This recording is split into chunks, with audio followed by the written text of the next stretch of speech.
Bos. Orang buat apa ni? Tak adalah tengah kira ni. Dah masuk ni bulan ni.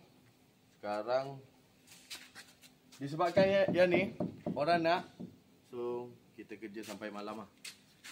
RK Cabinet Design Ideas bekerja 20 jam. Okey, 4 jam saja. Rehat, kita kerja sampai 4 pagi.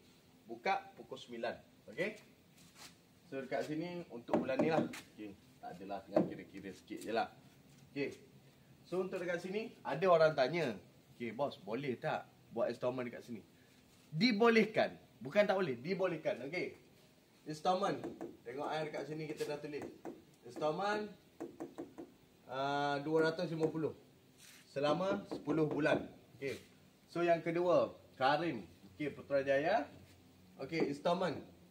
Deposit berapa je? 2,000 dia bayar. Okey. Installment setiap bulan 940. Okey, date yang dia bagi nak bayar 3 hari bulan. Okey. Ni bergantung kepada customer, dia boleh bayar setiap berapa hari bulan. Okey. Okey. So, tak payah cerita pasal ni lah. Okey. Jom, kita pergi dekat luar. Okey. Apa yang kita tengah buat sekarang? Okey, pukul 10 lebih 10.30. Okey. This is gudang Bos RK, gang. Okey, yang mana belum follow, boleh follow, gang. Okey, dekat sini yang paling top lah, yang paling terbanyak, okey. Untuk bulan ni apa ni, orang buat style Muji dan handle 45, gang. Okey, handle 45 dia macam ni, gang. Okay. Untuk yang ni menggunakan body blockboard. Yang ni material laminate, gang. Laminate sama dengan Meka, dia sama saja. Dia apa ni, laminate brand dia. Okey. Semua ni Meka orang panggil. Okey. Dekat sini handle 45. Okey. Lagi satu. Mana? Lagi satu. Okey. Ada dekat sini. Okey. Dekat sini pending lah. Untuk pending kita akan letak bahagian sini ya. Okey. Ya, bahagian sini. Okey. Yang ni pun sama.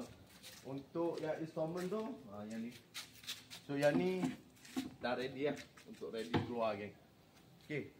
So yang mana nak tanya pasal bos, boleh tak bayar installment? Dibolehkan. Dibolehkan. Bukan cakap tak boleh. This is gudang Bos RK, gang. So, apa-apa, gang? Janji jual saja, tak kisah apa barang, gang. 1,000, 2,000, 60,000, gang. Ini minggu, gang, kita kasih jual kabinet 2 rumah RM 100,000, gang. Okey. Masih luas, geng. Di sini pun boleh buat.